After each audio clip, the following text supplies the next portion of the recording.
ఇక వయస్సు పెరిగినా తల్లి ప్రేమ మాత్రం ఎప్పటికీ తగ్గదు. ఇది ప్రతి ఒక్కరూ నమ్మాల్సిందే.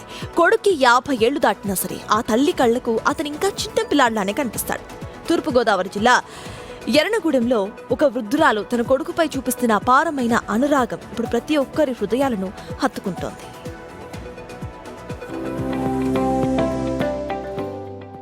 ఇది ఓ తల్లి కొడుకుల అనుబంధానికి నిలువెత్తు నిదర్శనం. ఎర్నగూడెం గ్రామానికి చెందిన సత్యవతి వయసు 85 ఏళ్లు. కానీ తన కొడుకు గోపిపై ఉన్న ప్రేమకు మాత్రం వయస్సు అడ్డు కాలేదు. 52 ఏళ్ల గోపి సర్వీస్ ఆటో నడుపుతున్నాడు. ఉదయం ఆటో బయటకు రావాలంటే ముందుగా తల్లి సత్యవతి అందులో కూర్చోవాల్సిందే. ఆమె తోడు లేకుండా వాహనాన్ని స్టార్ట్ కూడా చేయడు ఆ కొడుకు.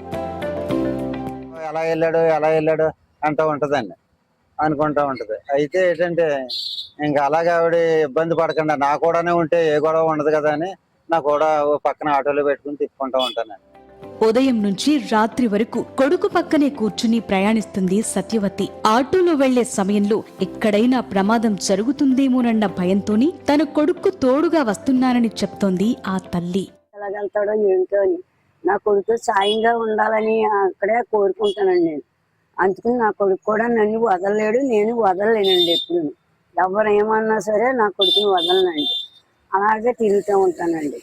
అది అంతేగాని నన్ను చూడక గట్టా కాదని నా కొడుకు తిరుగుతూ. తల్లిని దించి ఎక్కువ డబ్బులిచ్చే ప్రయాణికులను ఎక్కించుకోవాలని చాలా మంది చెప్పినా గోపి మాత్రం అలా చెయ్యడు. తల్లి తనకు అదృష్టమని, ఆమె పక్కనుంటే ధైర్యంగా ఉంటుందని చెప్తున్నాడు. కొడుకు ఎంత పెద్దవాడైనా తల్లి కళ్లలో మాత్రం ఇంకా చిన్నపిల్లాడే. రక్త సంబంధం కంటే గొప్పది ప్రేమబంధమని చాటుతోన్న ఈ తల్లి కొడుకుల కథ ఇప్పుడు అందరి హృదయాలను తాకుతోంది.